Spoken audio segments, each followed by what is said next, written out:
जय हिंद दोस्तों। और आज के वीडियो में हम लोग बात करेंगे आम आदमी पार्टी का नेता है संजय सिंह, जो लोकसभा चुनाव के दौरान वो जेल में थे और चुनाव के जैसे डेट अनाउंस करते ही उनको जेल से बाहर जैसे क्या आया, मैंने जेल से बाहर जैसे को आए थे। और संजय सिंह 2024 इन साल के जो बजट सत्र जिसको बोलता है उसमें जैसे बोलने को मौका मिलता है तो बड़े ही जैसे कि मजेदार तरीके से, बड़े ही जैसे कि फनी तरीके से जैसे कि सरकार को घेरने की कोशिश करते हैं। उसमें बहुत ही बढ़िया बढ़िया जैसे कि बात बोलते हैं। इसके बगल में जैसे कि बीजेपी का राष्ट्रीय अध्यक्ष जेपी नड्डा भी जैसे कि बैठे हुए रहते हैं जैसे कि अपोजिट साइड, और वो भी जैसे कि संजय सिंह को बात को सुनकर जैसे कि बहुत ही जैसे कि मजेदार जैसे कि चुटकी लेते हैं। बड़ी जैसे कि मासूमियत के साथ संजय सिंह सरकार को घेरने की कोशिश करते हैं और घेरते घेरते ये कह देते हैं कि महाशय यानी कि स्पीकर जी को बोलते हैं कि स्पीकर महोदय, पिछले साल के अकॉर्डिंग इस बार जैसे कि जेल का भी जैसे कि बजट जैसे कि कम कर दिया गया है। मिलोड, इस बार जेल में हम गए हैं, आने वाला समय में जेल में जैसे कि लोग जाएंगे तो जेल के कम से कम बजट जैसे कि बढ़ा दिया जाए। बड़े ही जैसे कि अनजान तरीके से जैसे कि बोलते हैं, बड़े ही मजेदार तरीके से बोलते हैं। और इसकी जैसे कि कोर्ट को जैसे कि स्पीकर महोदय जैसे वहां से बोलते हैं कि अपोजिशन का जैसे कि आरोप बहुत बढ़िया है, इस पर जैसे कि सदन के नेता जैसे कि विचार करे और इस पर जैसे कि विचार करने के लिए जैसे कि बोलते हैं, बहुत ही बढ़िया से कोट करते हैं और भी बड़ी प्रकार के जैसे कि मुद्दा पर बात करते हैं, जैसे कि आप इस वीडियो में देख सकते हैं। Speaker is mister Sanjay Singh. Your time is 12 minutes mister Sanjay Singh. धन्यवाद मान्यवर, आपने बजट पर मुझे बोलने का मौका दिया। मैं अपनी बात शुरू करना चाहूँगा। मान्यवर, हमारे कुछ दोस्त जो कभी इधर हुआ करते थे अब वो उधर चले गए हैं, उनके लिए चंद पंक्तियों से अपनी बात शुरू करूँगा कि कैसा ये हादसा है मेरी जिंदगी के साथ, कैसा ये हादसा है मेरी जिंदगी के साथ, मैं हूँ किसी के साथ, मेरा दिल किसी के साथ। तो जो लोग उधर चले गए मान्यवर, उनका दिल हमारे साथ है, भले वो किसी के साथ हो। मान्यवर, इस बजट का बहुत ढोल पीटा जा रहा है कि बड़ा क्रांतिकारी, बड़ा अच्छा बजट, बड़ा विकसित भारत का बजट है। यह बजट क्या है मान्यवर? पूरे देश को पता चलना चाहिए कि भारत माता की सेना रक्षा के लिए जो बजट आता है उस बजट में कटौती करने का काम किया गया। 9.6% से घटाकर 9.43% किया गया। भारत का अन्नदाता किसान जो अपने खून पसीने से देश को चलाने का काम करता है मान्यवर, उसका बजट, कृषि का बजट 3.2% से 20% से घटाकर 3.15% किया गया। स्वास्थ्य का बजट, हिंदुस्तान 144 करोड़ लोगों का देश है मान्यवर, लेकिन बड़े अफसोस के साथ कहना पड़ रहा है कि स्वास्थ्य का बजट 1.97% से घटाकर 1.85% किया गया। ट्रांसपोर्ट का बजट 11.48% से घटाकर 11.28% किया गया। पेंशन, जहां एक तरफ पुरानी पेंशन की बहाली की मांग हो रही है, लाखों कर्मचारी सड़क पर हैं और मांग करते हैं कि पुरानी पेंशन बहाल किया जाए, इस सरकार ने पेंशन का बजट 5.20% से घटाकर 5.04% करने का काम किया। एनर्जी का बजट 2.10% से घटाकर 1.42% करने का काम किया। वैज्ञानिक विभाग का बजट 0.7% से घटाकर 0.6% करने का काम किया। फूड सब्सिडी का बजट 4.38% से घटाकर 4.25% करने का काम किया। नॉर्थ ईस्ट के विकास का बजट, मणिपुर की तो चर्चा आपने नहीं की, लेकिन नॉर्थ ईस्ट के विकास का बजट आपने 0.13% से घटाकर 0.12% करने का काम किया। सामाजिक कल्याण, जिसमें आपका बिल्कुल यकीन नहीं है, उसका भी बजट आपने घटाया। 1.22% से घटाकर 1.17% करने का काम किया। आपने फर्टिलाइजर का, खाद का बजट 3.88 से घटाकर 3.4% करने का काम किया और फूड सब्सिडी आपने घटाने का काम किया। यह है आपके विकसित भारत के खोखले बजट की सच्चाई। हर वर्ग को आपने चोट पहुंचाने का काम किया। मान्यवर, आप कहते हैं आप दुनिया की 5वीं बड़ी अर्थव्यवस्था है, 5वीं बड़ी अर्थव्यवस्था है। अरे ये तो सच्चाई बताइए कि ये 5वीं बड़ी अर्थव्यवस्था किसके लिए है? आपने चंद पूंजीपतियों का 16 लाख करोड़ रुपए माफ किया। ये इस देश की सच्चाई है। आपने 16 लाख करोड़ रुपए पूंजीपतियों का माफ किया। आपने 14 देश के प्रधानमंत्रियों ने जितना कर्जा लिया उससे दोगुना कर्जा अकेले आपकी सरकार ने लिया। आपने 150 लाख करोड़ रुपए कर्जा लेने का काम किया, देश को कर्ज में डुबाने का काम किया। मान्यवर, मैं बताना चाहता हूं इस सरकार से किन किन वर्गों को उम्मीद थी। इस सरकार से उम्मीद थी देश के अन्नदाता किसानों को कि आप एमएसपी दोगुना करेंगे। आपने एमएसपी दोगुना नहीं की, आपने किसानों की फूड सब्सिडी का काटने का काम किया, फर्टिलाइजर सब्सिडी काटने का काम किया, कृषि क्षेत्र को देने वाले बजट को खत्म करने का काम किया। बेरोजगारों को उम्मीद थी 10 साल में आपने कहा था मान्यवर 20 करोड़ नौकरियां देंगे, 20 करोड़ नौकरियां आपने नहीं दी। फिर नौजवानों ने कहा नौकरी दो, नौकरी दो। फिर आपने कहा पकौड़ा तल लो, पकौड़ा तल लो। फिर आपने कहा पान की दुकान लगा लो, पान की दुकान लगा लो। फिर आपने कहा 4 साल की नौकरी कर लो सेना में, 4 साल की नौकरी। मैं मान्यवर आपके माध्यम से भारत के प्रधानमंत्री से बड़ी विनम्रता पूर्वक पूछना चाहता हूं, देश के प्रधानमंत्री को 73 साल की उम्र में तीसरी बार प्रधानमंत्री बनना है, लेकिन किसान का बेटा नौजवान सेना में 4 साल की नौकरी करेगा। यह भेदभाव क्यों है? मैं पूछना चाहता हूं मान्यवर, आपके माध्यम से इस सरकार से जानना चाहता हूं अगली योजना क्या आएगी आपकी। आप कह रहे हो इंटर्नशिप योजना, ट्रेनिंग योजना, 5,000 रुपए की ट्रेनिंग ले लो, 5,000 रुपए की ट्रेनिंग ले लो। मान्यवर, 5,000 रुपए की ट्रेनिंग 500 बड़ी कंपनियों में आप देंगे। मुझे भारत की 100 कंपनियां आप बता दीजिए जिसमें एक कंपनी में आप 4,000 ट्रेनी रख सकते हैं। एक कंपनी बता दीजिए जिसमें आप 4,000 प्रशिक्षु आप रख सकते हैं ट्रेनिंग के तौर पे। ये भी आपका आंकड़ा सिर्फ एक जुमला है, इसके अलावा कुछ नहीं है।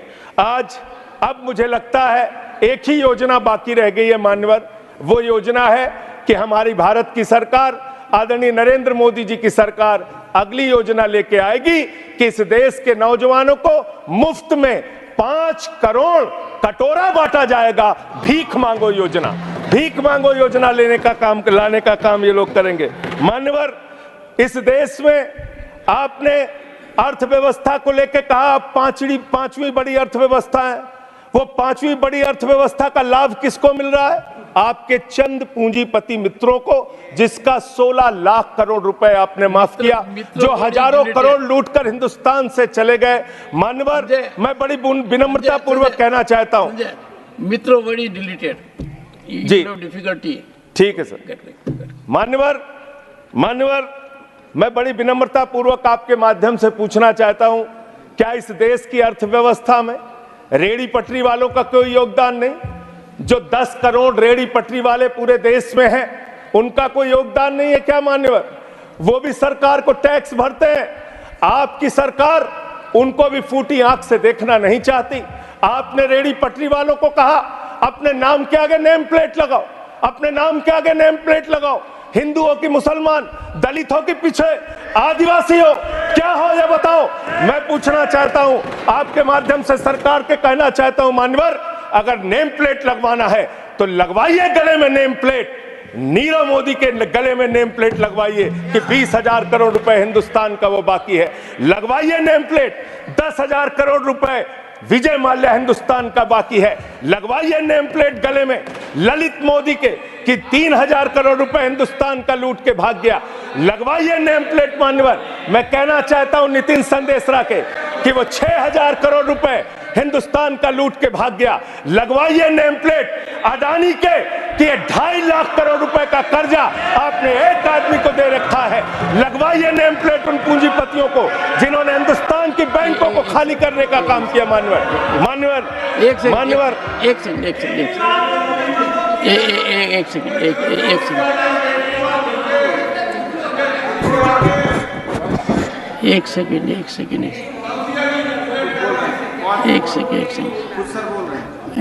Honourable member and you are a senior person, Sanjay ji, you are a senior person.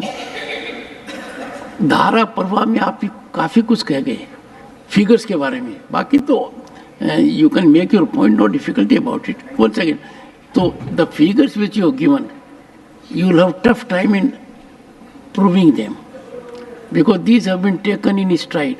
So all that will be deleted, and we will, unless you have real factually firmed up material, use a name. Other make your point. ठीक है sir, ठीक है sir, thank you sir, make your point. Thank you sir. मानवर, मैं तो ये कहना चाह रहा था आपके माध्यम से कि इस तरह के काम देश के अंदर नहीं होने चाहिए। भारत एक धर्मनिरपेक्ष राष्ट्र है और हम जानते हैं अपनी सामाजिक व्यवस्था में, मैं जानता हूं इनके मन में दर्द होगा मान्यवर, अभी चुनाव हारे हैं ये उत्तर प्रदेश में, तो वहां पर अगर कोई बोर्ड लगाएगा जाटव ढाबा, एक सेकंड, जाटव ढाबा कोई लगाएगा, कोई अपने ढाबे के आगे अगर वाल्मीकि ढाबा लिखेगा तो आप लोग उसके यहां खाने नहीं जाओगे। मैं जानता हूं आपकी मानसिकता।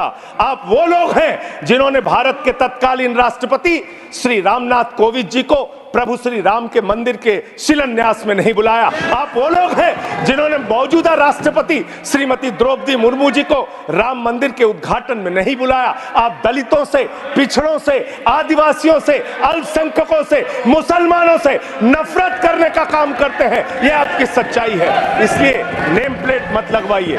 नेम प्लेट लगवाना है तो जिन्होंने देश की बैंकों को लूटा है उनका नेम प्लेट लगवाइए। और मान्यवर, मैं आपसे, आपके माध्यम से सरकार से कहना चाहता हूं, इनका बजट पढ़ रहा था मान्यवर, जेलों को भी इन्होंने कम बजट दिया। अरे जेल का बजट तो बढ़ा दीजिए, 300 करोड़ रुपए जेल का बजट बढ़ा दीजिए। अरे अभी हमको जेल में भेजा है, कल तुमको जेल में आना है, तुम सबको जेल में आना है। जेल का बजट बढ़ा दो, जेलों को ठीक कर दो, अगला नंबर तुम्हारा है, तुम्हें जेल में आना है। कम से कम जेलों को तो ठीक कर दो, अगला नंबर तुम्हारा। मैं जेल के बजट पे बोल रहा हूँ मानवर, मैं जेल के बजट पे बोल रहा हूँ। 300 करोड़ दिया, इनको जेल में आना है। वन सेकेंड, सदन के नेताजी से मैं अनुरोध करूंगा कि ये बहुत मार्मिक अपील है जेल का बजट बढ़ाने के लिए, और इस पर आप गौर फरमाइए। धन्यवाद सर, धन्यवाद सर, ठीक है ना, धन्यवाद सर। एक पृष्ठभूमि भी है मान्यवर, इसका ध्यान रखा जाएगा। इन्होंने न्यायपालिकाओं के लिए जो बजट रखा वो नाकाफी है। 5 करोड़ केसेस पेंडिंग है इस देश के अंदर, और 6 लाख लोगों को पूरे देश में जेलों में रखा गया है, जिसमें करीब 76% अंडर ट्रायल है। इसका मतलब आपका मकसद न्याय दिलाना नहीं है, आपका मकसद किसी मामले की सच्चाई तक पहुंचना नहीं है, आपका मकसद है पकड़ पकड़ के एक एक व्यक्ति को जेल में डालना। आपने दिल्ली के मुख्यमंत्री को, जिनकी शुगर 36 बार 50 से नीचे जा चुकी है, आपने दिल्ली के मुख्यमंत्री को पकड़ के जेल में डाल दिया। नहीं मानवर, अब इनको बार बार मौका मत दीजिए, मुझे अपनी बात पूरी करने दीजिए। I am not yielding sir, I am not. आपने 2 बार काम हैबिट बना लिया इन्होंने सर। दिल्ली के मुख्यमंत्री को सर इन्होंने पकड़ के जेल में डाल के रखा, दिल्ली के शिक्षा मंत्री को इन्होंने 2 साल से जेल में रखा, दिल्ली के स्वास्थ्य मंत्री को इन्होंने 2 साल से जेल में रखा। आप एक एक विपक्ष के नेता को पकड़ पकड़ के जेल में डालते हैं। हेमंत सोरेन को मुख्यमंत्री को जेल में आपने रखा, संजय रावत को जेल में रखा, अनिल देशमुख को जेल में रखा, सबको पकड़ पकड़ के आप जेल में रखते हैं। बंगाल के 3 मंत्रियों को आपने पकड़ के जेल में रखा। आपका मकसद ट्रायल कराना नहीं, न्याय दिलाना नहीं, आपका मकसद हम लोगों को पकड़ के जेल में रखना है।